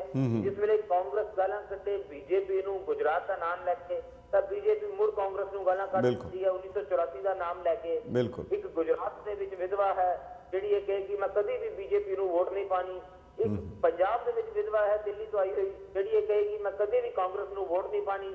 ਇਹ ਵਿਧਵਾ ਦੇ ਅਗੇਂਸਟ ਵਿਧਵਾ ਲੜ ਰਹੀ ਹੈ, ਇਹ ਦੰਗੇ ਦੇ ਅਗੇਂਸਟ ਦੰਗਿਆਂ ਦੀ ਬਾਰਗੇਨਿੰਗ ਹੋ ਰਹੀ ਹੈ। ਤੇ ਇਹਦੇ ਵਿੱਚ ਲੋਕ ਪਿਸ ਰਹੇ ਨੇ ਜਿਹੜੇ ਦਿੱਲੀ ਦੇ ਵਿੱਚ ਜਲ ਕੇ ਮਰ ਗਏ ਤੇ ਇਨਸਾਫ ਨਹੀਂ ਲੈ ਸਕੇ, ਜਾਂ ਗੁਜਰਾਤ ਦੇ ਨਰੋਦਾ ਪਾਟਿਆ ਦੇ ਵਿੱਚ ਜਲ ਕੇ ਮਰ ਗਏ ਤੇ ਇਨਸਾਫ ਨਹੀਂ ਲੈ ਸਕੇ। ਐਸਪੀ ਸਿੰਘ ਜੀ ਇਹਦੇ ਵਿੱਚ ਵਿਧਵਾਵਾਂ ਦੀ ਲੜਾਈ ਖਤਮ ਕਰੀਏ ਤੇ ਅਸੀਂ ਇਨਸਾਫ ਦੀ ਲੜਾਈ ਸ਼ੁਰੂ ਕਰੀਏ। ਐਸਪੀ ਸਿੰਘ ਜੀ ਇਹਦੇ 'ਚ ਇੱਕ ਸਵਾਲ ਇਹ ਵੀ ਤੇ ਉੱਠਦਾ ਨਾ, ਇਹਦਾ ਮਤਲਬ ਉਹ ਜਿਹੜੇ ਰਾਜਨੀਤਿਕ ਬੰਦੇ ਉਹਨਾਂ ਦੀ ਚੌਪੜ ਦੀ ਖੇਡ ਬੜੀ ਕਾਮਯਾਬ ਹੈ, ਉਹ ਇੱਥੇ ਤੱਕ ਕਾਮਯਾਬ ਹੋ ਗਏ ਕਿ ਹੁਣ ਤਾਂ ਦਿੱਲੀ ਦੇ ਵਿੱਚ ਜਿਹੜੇ ਸਿੱਖਾਂ ਦੇ ਉੱਤੇ ਜ਼ੁਲਮ ਹੋਇਆ, ਦਿੱਲੀ ਦੇ ਲੀਡਰ ਸਿੱਖ ਲੀਡਰ ਵੀ ਉਹਨਾਂ ਦੀ ਗੱਲ ਕਰਨ ਲਈ ਤਿਆਰ ਨਹੀਂ।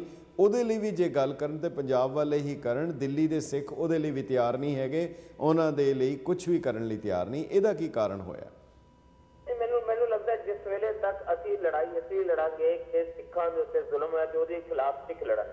ਮੈਂ ਬਹੁਤ ਵਾਰੀ ਇਹ ਮੈਂ ਸਾਡੇ ਜਿਹੜੇ ਨੈਸ਼ਨਲ ਲੀਡਰ ਵੀ ਨੇ ਉਹਨਾਂ ਨੂੰ ਵੀ ਕਹਿੰਦਿਆਂ ਸੁਣਦਾ ਕਿ ਦਿੱਲੀ ਦੇ ਵਿੱਚ ਜੋ ਕੁਝ ਹੋਇਆ 1984 ਦੇ ਵਿੱਚ ਉਹਦੇ ਨਾਲ ਸਿੱਖ ਕਮਿਊਨਿਟੀ ਨੂੰ ਬਹੁਤ ਰੋਸ ਹੈ।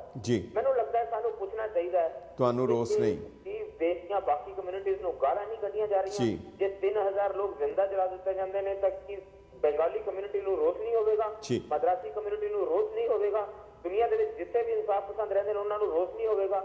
ਇਹ ਹਿੰਦੁਸਤਾਨ ਦੇ ਲੋਕਾਂ ਨੇ ਫੈਸਲਾ ਕਰਨਾ ਹੈ ਕਿ ਜੇ 3000 ਲੋਕਾਂ ਨੂੰ ਦਿੱਲੀ ਵਿੱਚ ਜਲਾਇਆ ਜਾ ਸਕਦਾ ਹੈ ਤੇ ਉਹਨਾਂ ਨੂੰ ਇਨਸਾਫ ਡਿਨਾਈ ਕੀਤਾ ਜਾ ਸਕਦਾ ਹੈ, ਤਾਂ ਫਿਰ ਕਿਧਰੇ ਵੀ ਹੋ ਸਕਦਾ ਹੈ। ਇਹ ਹੀ ਸਭ ਗੁਜਰਾਤ ਦੇ ਵਿੱਚ ਹੋਇਆ। ਹਿੰਦੁਸਤਾਨ ਦੇ ਵਿੱਚ ਮੁਰਾਦਾਬਾਦ ਦੇ ਵਿੱਚ ਲੈ ਲਓ, ਤਲਵੰਡੀ ਦੇ ਵਿੱਚ ਲੈ ਲਓ, ਅਲੀਗੜ੍ਹ ਦੇ ਵਿੱਚ ਲੈ ਲਓ, ਜਗ੍ਹਾ ਜਗ੍ਹਾ ਦੇ ਉੱਤੇ ਹੋ ਰਿਹਾ। ਤੇ ਤੁਸੀਂ ਰਿਪੋਰਟ ਪੜੋ ਪੁਰਾਣੇ ਰਾਈਟਸ ਨਾਲ, ਔਰ ਜਿਸ ਤਰੀਕੇ ਦੇ ਨਾਲ ਬਹਿਸ ਇਸ ਵੇਲੇ ਕਮਿਊਨਲ ਵਾਇਲੈਂਸ ਬਿੱਲ ਦੇ ਖਰੜੇ ਨੂੰ ਲੈ ਕੇ ਚੱਲ ਰਹੀ ਹੈ, ਇੱਕ ਨੋਸ਼ਨ ਬਹੁਤ ਕਲੀਅਰ ਹੈ ਕਿ ਗੱਲ ਇਨਸਾਫ ਦੇਣ ਦੀ ਨਹੀਂ ਹੋ ਰਹੀ, ਗੱਲ ਕੇਵਲ ਉਹਨੂੰ ਦਬਾਉਣ ਦੀ ਹੈ, ਪਰਦਾ ਪਾਉਣ ਦੀ ਹੋ ਰਹੀ ਹੈ। ਅਸੀਂ ਇੱਕ ਛੋਟਾ ਜਿਹਾ ਬ੍ਰੇਕ ਲੈਣਾ ਪੈਣਾ ਹੈ ਤੇ ਅਖੀਰਲੇ 'ਚ ਇੱਕ ਦੋ ਛੋਟੇ ਸਵਾਲ ਲੈ ਕੇ ਅਸੀਂ ਤੁਹਾਡੇ ਕੋਲ ਇਜਾਜ਼ਤ ਲਵਾਂਗੇ। ਇੱਕ ਛੋਟਾ ਜਿਹਾ ਬ੍ਰੇਕ।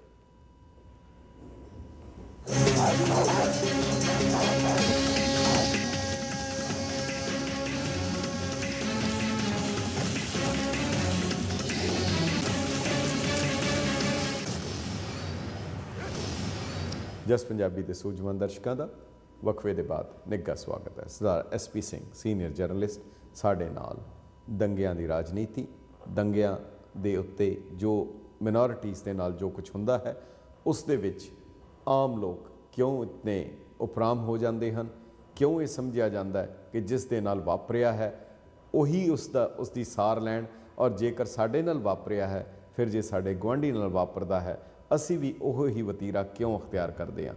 ये सही है 1984 दे विच बहुत ही जिहड़े सियाणे और काफ़ी सूझवान तबका सी, उन्होंने PUCL PUDR और होर संस्थावां ने मिल के खुल के वो सारियां रिपोर्टां तैयार कीतियां, हू इज़ गिल्टी वगैरह सारा कुछ होया।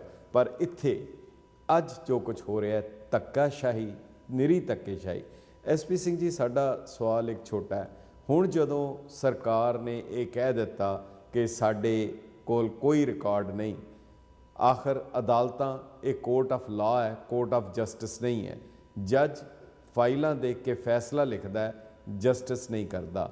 जे उन्हां को फाइलां नहीं होणगियां फिर की होएगा, कि इस दे लई कोई कानूनी तौर पर कोई प्रोविजन है या उन्होंने की कर लैणगे, क्योंकि जिहड़ी मेजोरिटी है उन्होंने कहना जी जनता ने चुनिया, जनता कोलों फैसला लै लो।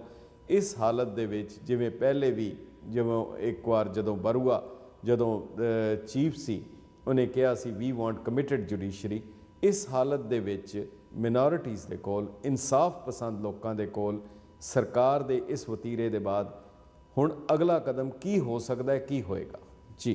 देखो जिस तक कोर्ट का सवाल है होर बहुत सारे हथ कंडे होंदे ने, होर भी बहुत सारे केसेस ने, केवल कोई एक केस नहीं है। तो रिकॉर्ड ते डॉक्यूमेंट कई जगह तो प्रिक्योर किए जा सकते होंदे ने। ये डिपेंड करता है कि साडियां अदालतां दे विच, साडे जस्टिस डिस्पेंस सिस्टम दे विच गरीब लई अते विक्टिम लई इंसाफ दे देण दी, ਉਹਦੇ ਲਈ इंसाफ करन दी विल पावर कितनी है। बहुत सारे देशों के सालों बाद अभी देख रहे हैं बॉडीज में एक्यूम किया जाता है, फोरेंसिक एविडेंस इकट्ठा किया जाता है। ये विल पावर सिस्टम ने अपनी डिस्प्ले करनी है, एग्जीबिट करनी है पूरी दुनिया में। सवाल है ये विल पावर सिस्टम उस वेले एग्जीबिट करता है जिस वेले ਉਹਦੇ ਤੇ प्रेशर आता है लोगों की कचहरी विचों कि हुण ये इंसाफ की डिमांड इन्नी उच्ची हो गई कि इसको इग्नोर नहीं किया जा सकता। मैनूं लगदा है ये प्रेशर नूं वधाउण दा सब तो वधिया तरीका यही है। जिवें तुसीं गल कीती कि जिस वेले 1984 के दंगे होए सन कौन लोग उभर के सामने आए, यही मधु किशोर सन, PUDR के लोग सन, तारा कुंडे सन, बहुत रेयर उन्हां दे विच सिख सी कि उस वेले सड़कां दे उत्ते निकल के बाहर आए सन, अपना इंटलैक्चुअल उमा चक्रवर्ती सन। इसे ढंग तरीके दे नाल जिस वेले मणिपुर दे विच मनोरमा मदर्स वाला किस्सा हुंदा है, जिस वेले व्यक्ति दर व्यक्ति, नौजवान दर नौजवान उत्थे मारिया जा रहा है, ते लोग लड़ रहे ने arm forces special powers act दे अगेंस्ट, उस वेले क्यों पंजाब दे विचों एक फर्मी आवाज नहीं उठती इस किस्म दे एक्ट दे अंडर, जिहदे विच लीगली औरतां नूं रेप किया जा रहा है, लीगली नौजवानों नूं मारिया जा रहा है। असीं अज अन्ना हजारे दे वर्त नूं लैके सारा जिहड़ा हिंदुस्तान दा मीडिया है ਉਹਦੇ ਤੇ फोकस करी बैठा है। पर जिस लड़की पिछले 10 साल तो भी ज्यादा चालू आरम शर्मिला मणिपुर दे विच वर्त रख के बैठी है, तो पंजाब दे विचों ये आवाज नहीं उठती। SP ਸਿੰਘ जी समा इजाजत नहीं दिंदा जी जी जी हाउस दे विचों उस वेले मूवमेंट स्ट्रांग होंदियां, वक्त आ गया इन्हां इंसाफ पसंद मूवमेंट नूं मल्टीप्लायर इफेक्ट देण दा। बहुत बहुत तुहाडा धन्नवाद है SP ਸਿੰਘ जी, बहुत वेरवे सहित तुहाडे लई समा होर चाहीदा है। ਅਸੀਂ फिर किसी वेले इस सारी गलबात जिहड़ी बहुत अहम है, जिहड़ी साडे भविख नूं प्रभावित करदी है, अगर असी इस वेले चुप रहे तो जो दूसरे नाल हो रहा है वो साडे नाल भी निश्चित तौर पर होएगा। जो साडे नाल होया है, जे उन्हां नाल होया है, सानू इस तो फिर बेखबर नहीं होना चाहिए। तुहाडे लई समा देण लई तुहाडा बहुत बहुत धन्नवाद। जस पंजाबी अदारे वालों तुहाडा बहुत शुक्रिया थैंक यू। सो ये सन SP ਸਿੰਘ तुहाडे, तुसीं सानू कॉल कर सकते हो 7187865221 ਦੇ ਉੱਤੇ। ਸਾਨੂੰ अफसोस है समय की घाट करके असी ज़्यादा कॉल्स नहीं लै सकांगे, पर जो कि मुद्दा मसला इतना गंभीर सी और जो कुछ उत्थे हो रहा है, जिस तरीके दे नाल कानूनी ढंग वरत के कानून दे नाल ही कानून दीयां धज्जियां उड़ाईयां जा रही, ਉਸ ਦੇ ਬਾਵਜੂਦ ਇੱਕ ਅੱਧਾ ਕੋਈ ਐਸਾ ਪੁਲਿਸ ਅਫਸਰ ਉੱਠਦਾ ਹੈ ਜਿਹੜਾ DGP ਰੈਂਕ ਦਾ ਹੈ, ਪਰ ਉਹ ਇਨਕਾਰ ਕਰ ਦਿੰਦਾ ਹੈ ਉਸ ਦਬਾਅ ਦੇ, ਸਰਕਾਰੀ ਦਬਾਅ ਨੂੰ ਮੰਨਣ ਤੋਂ, ਔਰ ਉਹ ਕਹਿੰਦਾ ਹੈ ਕਿ ਇਹ ਰਿਕਾਰਡ ਮੌਜੂਦ ਹੈ। ਸੋ ਤੁਸੀਂ ਸਾਨੂੰ ਕਾਲ ਕਰ ਸਕਦੇ ਹੋ ਸਟੂਡੀਓ ਦੇ ਦਿੱਤੇ ਨੰਬਰਾਂ ਦੇ ਉੱਤੇ, ਜਿਹੜੇ ਅਸੀਂ ਇਸ ਦੇ ਉੱਤੇ ਦਿਖਾ ਰਹੇ ਹਾਂ, ਜੋ ਕਿ ਇਹ ਮਾਮਲਾ ਕੇਵਲ ਗੁਜਰਾਤ ਦਾ ਨਹੀਂ ਹੈ, ਇੱਕ ਸਿਸਟਮ ਦਾ ਹੈ। ਜਿਹੜੀ ਗੱਲ ਉਹਨਾਂ ਨੇ ਕਹੀ ਹੈ ਪ੍ਰਾਇਮਰੀ ਐਵੀਡੈਂਸ ਹੈ, ਜਿਹੜੀਆਂ ਵਹੀਕਲ ਦੀਆਂ ਲੌਗ ਬੁੱਕ ਹੈ, ਜਿਸ ਵੇਲੇ ਪੁਲਿਸ ਦੀਆਂ ਗੱਡੀਆਂ ਜਾਂਦੀਆਂ ਹਨ, ਜਿਸ ਵੇਲੇ ਉਹ ਸਾਰਾ ਮੂਵਮੈਂਟ ਹੁੰਦੀ ਹੈ, ਉਹ ਸਾਰਾ ਰਿਕਾਰਡ ਮੌਜੂਦ ਹੁੰਦਾ ਹੈ। ਕਿਸ ਦੇ ਨਾਲ ਗੱਲਬਾਤ ਕੀਤੀ, ਕੀ ਵਾਇਰਲੈਸ ਸਿਸਟਮ ਸੀ। ਸਾਡੀ ਕੋਸ਼ਿਸ਼ ਹੈ ਜੇ ਤੁਹਾਡੀਆਂ ਕਾਲਸ ਅਸੀਂ ਲੈ ਸਕੀਏ। ਹੈਲੋ, ਸਤਿ ਸ਼੍ਰੀ ਅਕਾਲ ਜੀ। ਸਤਿ ਸ਼੍ਰੀ ਅਕਾਲ, ਕੌਣ ਬੋਲ ਰਹੇ ਜੀ? ਮੈਂ ਮਾਨਕ ਸਿੰਘ ਬੋਲ ਰਿਹਾ। ਕਿੱਥੋਂ ਵੀਰ ਜੀ? ਕੈਲੀਫੋਰਨੀਆ ਤੋਂ ਬੋਲ ਰਿਹਾ। ਹਾਂਜੀ ਮਾਨਕ ਸਿੰਘ ਜੀ ਦੱਸੋ। ਤੁਸੀਂ 84 ਦੀ ਗੱਲ ਕਰ ਰਹੇ ਸੀ, 84 ਦੀ, ਰਾਈਟ? ਹਾਂਜੀ, 84 ਦੇ ਜਿਹੜੇ ਦੰਗੇ ਹੋਏ, ਕਤਲੇਆਮ, ਤੁਹਾਡੀ ਆਪਣੀ ਟਰਮ, ਮੇਰੀ ਆਪਣੀ ਟਰਮ, ਐਨੀਵੇ, ਅੱਛਾ ਅੱਛਾ, ਦੰਗੇ ਜਾਂ ਕਤਲੇਆਮ, ਜਿਹੜਾ ਉਹਦੇ ਐਵੀਡੈਂਸ ਖਤਮ ਕਰਨ ਦੀ ਗੱਲ ਹੈ ਨਾ ਜੀ, ਉਹਦੇ ਹਿੰਦੂਆਂ ਨਾਲੋਂ ਵੱਧ ਐਵੀਡੈਂਸ ਖਤਮ ਕਰਨ ਦੇ ਵਿੱਚ ਸਾਡੇ ਸਿੱਖ ਪੋਲੀਟੀਕਲ ਲੀਡਰ ਦੋਸ਼ੀ ਆ ਜੀ। ਬਾਦਲ ਅਕਾਲੀ ਦਲ ਦੇ ਬੰਦਿਆਂ ਨੂੰ ਮੈਨੂੰ ਪਰਸਨਲੀ ਪਤਾ ਉਹਦੇ ਵਿੱਚ ਕਿੰਨੇ ਦੋਸ਼ੀ ਆ ਜੀ। ਤੇ ਸਾਨੂੰ ਜਿਹੜੀਆਂ ਹਿੰਦੂ ਜਥੇਬੰਦੀਆਂ, ਤੁਸੀਂ ਇੰਟਰਨੈਟ ਤੇ ਜਾ ਕੇ ਦੇਖ ਸਕਦੇ ਆ, ਜਿਨ੍ਹਾਂ ਨੇ ਸਭ ਤੋਂ ਸਿੱਖਾਂ ਨਾਲੋਂ ਪਹਿਲਾਂ 84 ਦੇ ਦੰਗਿਆਂ ਦੇ ਖਿਲਾਫ ਹਿੰਦੂ ਜਥੇਬੰਦੀਆਂ ਨੇ ਆਵਾਜ਼ ਉਠਾਈ ਹੈ ਜੀ, ਸਿੱਖਾਂ ਨੇ ਐਵੀਡੈਂਸ ਖਤਮ ਕੀਤੇ ਆ ਜੀ। ਤਾਂ ਤੁਸੀਂ SP ਸਿੰਘ ਨੂੰ ਸੱਦਿਆ ਜੀ। I really appreciate SP Singh ਉਸ ਸਾਰੇ ਵਰਤਾਰੇ ਦਾ ਹਿੱਸਾ ਸੀ। SP ਸਿੰਘ ਨੂੰ ਪ੍ਰੈਸ ਟਰਸਟ ਆਫ ਇੰਡੀਆ ਨੇ ਕਿਉਂ ਬਰਖਾਸਤ ਕੀਤਾ? ਕਿਹਦੀ ਤੁਸੀਂ ਗੱਲ, ਕਿਹਦੀ? ਇੱਕ ਮਿੰਟ, ਜਿਹੜੇ ਜਿਹਦੇ ਦੰਗੇ ਹੋਇਆ ਉਹਦੇ ਚ ਸਿੱਖ ਜ਼ਿਆਦਾ ਦੋਸ਼ੀ ਆ ਹਿੰਦੂਆਂ ਨਾਲੋਂ। ਇਹਨਾਂ ਨੇ ਜਿਹੜਾ ਬੇੜਾ ਗਰਕ ਨਾ ਬਾਦਲ ਅਕਾਲੀ ਦਲ ਦੇ ਬੰਦਿਆਂ ਨੇ ਕੀਤਾ। ਆਈ ਪਰਸਨਲੀ ਨੋ ਦਾ, I can give you evidence. ਮੈਂ ਤੁਹਾਨੂੰ ਆਪਣਾ ਪਰਸਨਲ ਫੋਨ ਦੇ ਸਕਦਾ, ਮੈਂ ਤੁਹਾਨੂੰ ਐਵੀਡੈਂਸ ਦੇ ਸਕਦਾ। ਇਹਨਾਂ ਨੇ ਕਿੰਨੇ ਦੂਜੇ ਕੀਤੇ ਐਵੀਡੈਂਸ ਖਤਮ ਕੀਤੇ ਆ। ਤੁਸੀਂ ਨਾ ਕਈ ਵਾਰੀ ਹਿੰਦੂਆਂ ਦੇ ਬਹੁਤ ਜ਼ਿਆਦਾ ਖਿਲਾਫ ਬੋਲਦੇ ਆ। I think that's wrong. ਤੁਹਾਡਾ ਕੀ ਨਾਮ ਦੱਸਿਆ ਤੁਸੀਂ? मैं I tell you, I'm honest with, I tell you my fake name. I'm not talking about my real name. Several times I talk to you, I'm using my fake name. But my background is a journalist. I'm a journalist too. Okay? ਤੁਸੀਂ so SP Singh ਨੂੰ press trust of India ਨੇ ਕਿਉਂ fire ਕੀਤਾ? That is the big question. Okay, bye. ਜਿਹੜੇ ਤੁਸੀਂ ਗੱਲ ਵੀ ਨਹੀਂ ਕਰ ਰਹੇ, ਕਿਸ ਨੇ ਬਰਖਾਸਤ ਕੀਤਾ, ਕੀ ਕੀਤਾ, ਤੁਸੀਂ ਆਪਣਾ ਨਾਮ ਵੀ ਨਹੀਂ ਦੱਸ ਰਹੇ ਹੈਗੇ ਤੇ ਕਹਿ ਰਹੇ ਹੋਗੇ ਕਿ ਉਹਨਾਂ ਨੇ ਐਵੀਡੈਂਸ ਖਤਮ ਕੀਤੀ। ਐਨੀਵੇ, ਤੁਹਾਡੇ ਕੋਲ ਅਗਰ ਇਨਫੋਰਮੇਸ਼ਨ ਹੈ, ਤੁਸੀਂ ਕਹਿੰਦੇ ਹੋ ਤੁਹਾਡੇ ਕੋਲ ਇਨਫੋਰਮੇਸ਼ਨ ਹੈਗੀ ਹੈ, ਤੁਹਾਨੂੰ ਜ਼ਰੂਰ ਦੇਣੀ ਚਾਹੀਦੀ ਹੈਗੀ ਹੈ। ਬਾਕੀ ਜੋ ਕੁਝ ਵੀ SP ਸਿੰਘ ਜੋ ਕਰ ਰਹੇ ਹੈ, ਜਿਹੜੀਆਂ ਇਸ਼ੂਜ਼ ਦੇ ਉੱਤੇ ਉਹ ਕਰ ਰਹੇ ਹੈ, ਉਹ ਕਾਬਿਲੇ ਤਾਰੀਫ ਰਿਪੋਰਟਾਂ ਹੈ, ਉਹਦੇ ਉੱਤੇ ਕੋਈ ਦੁਬਿਧਾ ਨਹੀਂ ਹੈਗੀ। ਹੈਲੋ, ਹਾਂਜੀ ਲਾਂਬਾ ਜੀ, ਖਾਲਸਾ ਵਾਹਿਗੁਰੂ ਜੀ ਕੀ ਫਤਿਹ। ਜਰਨੈਲ ਸਿੰਘ ਜੀ। ਹਾਂਜੀ ਲਾਂਬਾ ਜੀ, ਚੜ੍ਹਦੀਆਂ ਕਲਾ ਚ ਜੀ। ਹਾਂਜੀ ਹਾਂਜੀ, ਅਜੇ ਤੱਕ ਤੇ ਚਲੋ ਕਿੰਨੇ ਚੜ੍ਹਦੀਆਂ ਕਲਾ ਚ ਰਵਾਂਗੇ, ਏਦਾਂ ਨਾ ਦੂਜੇ ਕਲਾ ਜੇ ਤੱਕ ਨਹੀਂ ਜਾਣਾ, ਹਮੇਸ਼ਾ ਚੜ੍ਹਦੀਆਂ ਕਲਾ ਚ ਰਹਿਣਾ ਕਿ ਖਾਸ? ਹਾਂਜੀ ਹਾਂਜੀ, ਹੁਕਮ ਕਰੋ, ਹੁਕਮ ਕਰੋ। ਚੜ੍ਹਦੀਆਂ ਕਲਾ ਚ ਇਹ ਤਾਂ ਹਾਥੀ ਵਾਲੀ ਚਾਲ। ਨਹੀਂ, ਕੋਈ ਗੱਲ ਨਹੀਂ, ਮੈਂ ਵੈਸੇ ਹਾਂਜੀ, ਹੁਕਮ ਕਰੋ ਤੁਸੀਂ। ਸੁਆਲ ਨਾ ਕਰੋ, ਇਹੀ ਮੈਂ ਮੇਰੀ। ਦੱਸੋ ਕੀ ਕਹਿਣਾ ਚਾਹੁੰਦੇ ਹੋ? ਨਹੀਂ, ਗੱਲ ਤਾਂ ਦੇਖੋ ਜੀ, ਸਾਡੀ ਗੱਲ ਹੈਗੀ ਆ ਵੀ ਜੇ ਕੋਈ 84 ਵਾਲੇ ਦੰਗੇ ਹੋਏ ਹੈ ਜਾਂ ਗੁਜਰਾਤ ਵਾਲੇ ਹੋਏ ਹੈ ਤਾਂ ਮਾੜੇ ਹੀ ਸਨ। ਉਹਨਾਂ ਦੇ ਜਿਹੜੇ ਸੱਤਾ ਵੇਲੇ ਨੇ ਉਹ ਕੰਮ ਕਰਨੇ ਜਾਂ ਖਾਦੇ ਨੇ, ਇਹ ਵੀ ਇੱਕ ਗਿਣੀ ਮਿੱਟੀ ਸ਼ਾਇਦ ਸਿੱਧੀ ਜਾ ਸਕਦੀ ਹੈ। ਤੇ ਮੇਰੇ ਖਿਆਲ 'ਚ ਅਜਿਹਾ ਨਹੀਂ ਹੋਣਾ ਚਾਹੀਦਾ। ਇਹ ਟੋਟਲੀ ਬਿਲਕੁਲ ਹੀ ਇੱਕ ਲੋਕਤੰਤਰ ਦਾ ਕਹਾਣ ਹੈ। ਤੇ ਇਹ ਸਰਕਾਰਾਂ ਨੂੰ ਵੀ ਇਹ ਚਾਹੀਦਾ ਹੈ ਜਿਹੜੇ ਬੰਦੇ ਜਾਂ ਜਿਹੜੇ ਲੋਕ ਅਜਿਹੀ ਕਾਰਵਾਈ ਕਰਦੇ ਨੇ ਉਹਨਾਂ ਦੇ ਅਗੇਂਸਟ ਸਟ੍ਰਿਕਟ ਐਕਸ਼ਨ ਲਿਆ ਜਾਵੇ। ਜੀ। ਅਦਰਵਾਈਜ਼ ਤਾਂ ਜੇ ਤੁਸੀਂ ਉਹਦੇ ਦੇਖੋ ਨਾ ਜੀ, ਉਹਦੇ ਡਾਕੂਮੈਂਟ ਹੀ ਉਹਦੇ ਡਿਸਪਲਾਈ ਕਰ ਦੋਗੇ ਜੀ, ਤਾਂ ਐਨੇ ਮੇਜਰ ਕੇਸਾਂ ਦੇ ਡਾਕੂਮੈਂਟ ਡਿਸਪਲਾਈ ਕਰ ਦੋਗੇ ਤਾਂ ਫਿਰ ਪਬਲਿਕ ਨੂੰ, ਕਿਸੇ ਨੂੰ, ਉਹ ਫਿਰ ਆਪਾਂ ਨੂੰ ਲੋਕ ਕੰਟਰੀ ਤਾਂ ਨਹੀਂ ਨਾ ਜਾ ਸਕਦੇ। ਜੀ। ਦੇਖੋ, ਬਾਕੀ ਸਾਰੀ ਜਗ੍ਹਾ ਸਾਰੇ ਜਿਹੜੇ 70 ਸਾਲ ਸੈਕੰਡ ਵਰਲਡ ਵਾਰ ਵੇਲੇ ਵੀ ਜੋ ਕੁਝ ਹੋਇਆ, ਜੋ ਕੁਝ ਹਿਟਲਰ ਨੇ ਕੀਤਾ, ਉਹ ਸਾਰਾ ਰਿਕਾਰਡ ਹੈ। ਬ੍ਰਿਟਿਸ਼ ਗਵਰਨਮੈਂਟ ਨੇ ਸਾਰੇ ਰਿਕਾਰਡ ਸਾਂਭ ਕੇ ਰੱਖੇ ਹੈ ਔਰ ਸਾਡਾ ਇੱਕ ਹਿੱਸਾ ਹੈਗਾ।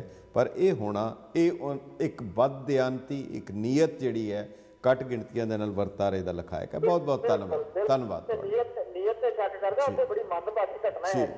ਇਹ ਜ਼ੁਲਮ ਕਰਨ ਨਾਲੋਂ ਵੱਡਾ ਜ਼ੁਲਮ ਹੈ ਇਹ ਵਰਤਾਰਾ ਜੀ। ਧੰਨਵਾਦ ਤੁਹਾਡਾ। ਹੈਲੋ, ਸਤਿ ਸ਼੍ਰੀ ਅਕਾਲ ਜੀ। ਸਤਿ ਸ਼੍ਰੀ ਅਕਾਲ ਜੀ।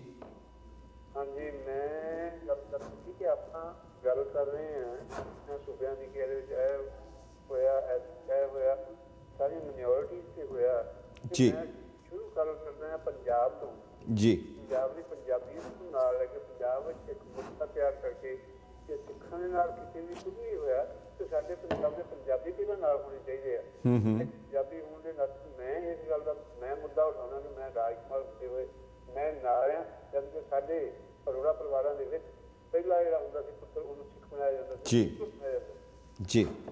ਉਹ ਰਾਜਕੁਮਾਰ ਜੀ ਜਿਹੜੀ ਤੁਸੀਂ ਗੱਲ ਕਰ ਰਹੇ ਹੋ ਬਹੁਤ ਸ਼ਲਾਘਾਯੋਗ ਹੈ, ਪਰ ਇਹ ਵੀ ਇੱਕ ਅਸਲੀਅਤ ਹੈ ਕਿ ਪੰਜਾਬ ਦੀ ਜਿਹੜੀ ਟ੍ਰੈਜਡੀ ਹੋਈ ਕਿ ਉੱਥੇ ਜਿਹੜੇ ਉਹ ਰਾਜਨੀਤਿਕ ਜਿਹੜੇ ਗਿੱਧ ਸਨ ਉਹ ਕਾਮਯਾਬ ਹੋ ਗਏ ਕਿ ਵੱਡੀ ਗਿਣਤੀ ਵਿੱਚ ਪੰਜਾਬੀਆਂ ਨੂੰ ਹੀ ਆਪਣੀ ਮਾਂ ਬੋਲੀ ਤੋਂ ਉਹਨਾਂ ਨੇ ਦੂਰ ਕਰ ਦਿੱਤਾ। ਹਰ ਚੀਜ਼ ਜਿਹੜੀ ਪੰਜਾਬ ਦੇ ਹੱਕ ਵਿੱਚ ਸੀ ਉਸ ਦੇ ਖਿਲਾਫ ਉਹਨਾਂ ਨੂੰ ਕਰ ਦਿੱਤਾ, ਜਿਹਦੇ ਕਰਕੇ ਇਹ ਸਾਰਾ ਖੈਰ ਉਹ ਵੱਖਰਾ ਕਾਂਡ ਹੈ। ਸਾਡੇ ਕੋਲ ਸਮਾਂ ਨਹੀਂ ਉਸ ਦੇ ਉੱਤੇ ਅਸੀਂ ਗੱਲ ਕਰ ਸਕੀਏ, ਜ਼ਰੂਰ ਉਹਦੇ 'ਤੇ ਵਿਸਤਾਰ ਸਹਿਤ ਗੱਲ ਕਰਾਂਗੇ। ਧੰਨਵਾਦ। Hello, hello. ਹਾਂਜੀ ਹਾਂਜੀ, ਕੌਣ ਬੋਲ ਰਹੇ ਜੀ? ਮੈਂ ਮਾਨਕ ਸਿੰਘ ਦੋਨਾ ਬੋਲਦਾ। ਕੌਣ ਜੀ? ਮਾਨਕ ਸਿੰਘ ਬੋਲਦਾ ਦੁਬਾਰਾ ਬੋਲ ਰਹੇ ਹੋ? ਹਾਂਜੀ, ਕੋਈ ਦੱਸਣਾ ਚਾਹੁੰਦੇ ਕਿ ਖਾਲੀ ਗਿਲਾ ਕਰਨਾ ਚਾਹੁੰਦੇ? ਤੁਹਾਨੂੰ ਜਿਹੜਾ ਨਾ ਜੋ ਕੁਝ ਸਾਰਾ ਕੁਝ ਜੋ ਵਰਤਾਰਾ ਹੋਇਆ ਤੁਸੀਂ ਇੱਦਾਂ ਕਰੋ, ਤੁਸੀਂ ਆਪਣਾ ਦੱਸ ਦਿੱਤਾ ਹੈ ਕਿ ਐਸਪੀ ਸਿੰਘ ਨੂੰ ਸਿੱਖਾਂ ਦੇ ਖਿਲਾਫ ਜਾਂ ਕਿਸੇ ਹੋਰ ਕਰਕੇ ਜਿਹੜਾ ਉਹਨਾਂ ਨੂੰ ਅਗਰ ਕਾਰਵਾਈ ਕੀਤੀ ਗਈ ਹੈ ਸੋ ਬੜਾ ਚੰਗਾ ਹੋਏਗਾ ਜੇ ਤੁਸੀਂ ਆਪਣਾ ਨਾਂ ਲੁਕਾਉਣ ਦੀ ਬਜਾਏ ਤੁਸੀਂ ਜੋ ਕੁਝ ਵੀ ਹੈਗਾ ਤੁਸੀਂ ਕਹਿੰਦੇ ਹੋ ਤੁਹਾਡੇ ਕੋਲ ਉਹ ਫੈਕਟਸ ਹਨ ਜਿਹੜੇ ਇਸ ਕਤਲੇਆਮ ਲਈ ਸਾਰੇ ਚੀਜ਼ ਲਈ ਮੌਜੂਦ ਹੈ ਤੁਹਾਡੇ ਕੋਲ। ਇਹ ਤੁਹਾਡਾ ਇਖਲਾਕੀ ਫਰਜ਼ ਬਣਦਾ, ਘੱਟੋ ਘੱਟ ਆਪਣਾ ਨਾਂ ਤੇ ਦੱਸ ਸਕਦੇ ਹੋ ਤੇ ਔਰ ਜਿਹੜੇ ਅਗਰ ਕੋਈ ਫੈਕਟਸ ਹਨ ਉਹ ਤੁਸੀਂ ਕਰੋ ਤਾਂ ਕਿ ਲੋਕਾਂ ਨੂੰ ਇਨਸਾਫ ਮਿਲ ਸਕੇ। ਬਹੁਤ ਬਹੁਤ ਧੰਨਵਾਦ ਹੈ ਤੁਹਾਡਾ ਜੀ। ਸੋ ਪਿਆਰੇ ਦਰਸ਼ਕੋ, ਸਮਾਂ ਇਜਾਜ਼ਤ ਨਹੀਂ ਦਿੰਦਾ, ਪਰ ਇਸ ਸਾਰੇ ਪ੍ਰੋਗਰਾਮ ਇਸ ਸਾਰੇ ਮੁੱਦੇ ਦੇ ਬਾਅਦ ਜਿਸ ਤਰ੍ਹਾਂ ਦੀਆਂ ਕਾਲਸ ਹੈ ਉਸ ਤੋਂ ਇਹ ਸਪਸ਼ਟ ਜ਼ਾਹਿਰ ਹੈ ਕਿ ਜਿਸ ਤਰੀਕੇ ਦੇ ਨਾਲ ਇਨਸਾਫ ਨਾ ਮਿਲਣ ਦੇ ਵਿੱਚ ਇੱਕ ਵੱਡਾ ਕਾਰਨ ਸਮਾਜ ਦੇ ਵਿੱਚ ਇੱਕ ਵੱਡੀ ਤਰੇੜ ਸੀ, ਇੱਕ ਦਰਾਰ ਸੀ, ਇੱਕ ਅੱਖ ਦੇ ਨਾਲ, ਇੱਕ ਟੇਢੀ ਨਜ਼ਰ ਦੇ ਨਾਲ ਜਦੋਂ ਇਨਸਾਫ ਦੀ ਜਾਂ ਉਸ ਵੱਲ ਵੇਖਿਆ ਜਾਂਦਾ ਸੀ, ਉਹ ਹੁਣ ਵੀ ਮੌਜੂਦ ਹੈ ਔਰ ਉਹੀ ਤਰੀਕਾ ਵਰਤ ਰਿਹਾ ਹੈ। ਸੋ ਐਨੀਵੇ, ਬਹੁਤ ਬਹੁਤ ਤੁਹਾਡਾ ਧੰਨਵਾਦ ਹੈ। ਤੁਸੀਂ ਸਾਨੂੰ ਆਪਣੇ ਵਿਚਾਰ info@justpunjabi.com ਜਾਂ lamba@justpunjabi.com ਦੇ ਉੱਤੇ ਭੇਜ ਸਕਦੇ ਹੋ। ਇੱਕ ਹੋਰ ਮੁੱਦਾ ਲੈ ਕੇ ਹਾਜ਼ਰ ਹੋਵਾਂਗੇ ਅਗਲੇ ਬੁੱਧਵਾਰ ਨੂੰ, ਪਰ ਸਾਡੀ ਮਨਸ਼ਾ ਇਹ ਹੈ ਕਿ ਇਨਸਾਫ ਜਿਹੜਾ ਹੈ ਹਰ ਜ਼ੁਲਮ ਦਾ ਅੰਤ ਤਾਂ ਹੀ ਹੋ ਸਕਦਾ ਹੈ ਜੇ ਉਸ ਦੇ ਲਈ ਇਨਸਾਫ ਮਿਲੇ ਔਰ ਉਹ ਉਸ ਦੇ ਉੱਤੇ ਕੋਈ ਸਮਝੌਤਾ ਨਹੀਂ ਹੋ ਸਕਦਾ, ਕੋਈ ਕੰਪਰੋਮਾਈਜ਼ ਨਹੀਂ ਹੋ ਸਕਦਾ। ਜੇ ਇਨਸਾਫ ਨਹੀਂ ਹੋਏਗਾ ਤਾਂ ਫਿਰ ਇਹ ਮੁਲਕ ਲਈ ਵੀ ਸਮਾਜ ਲਈ ਵੀ ਕਦਾਚਿਤ ਸਹੀ ਨਹੀਂ ਹੋ ਸਕਦਾ। ਬਹੁਤ ਬਹੁਤ ਧੰਨਵਾਦ, ਸ਼ੁਕਰੀਆ।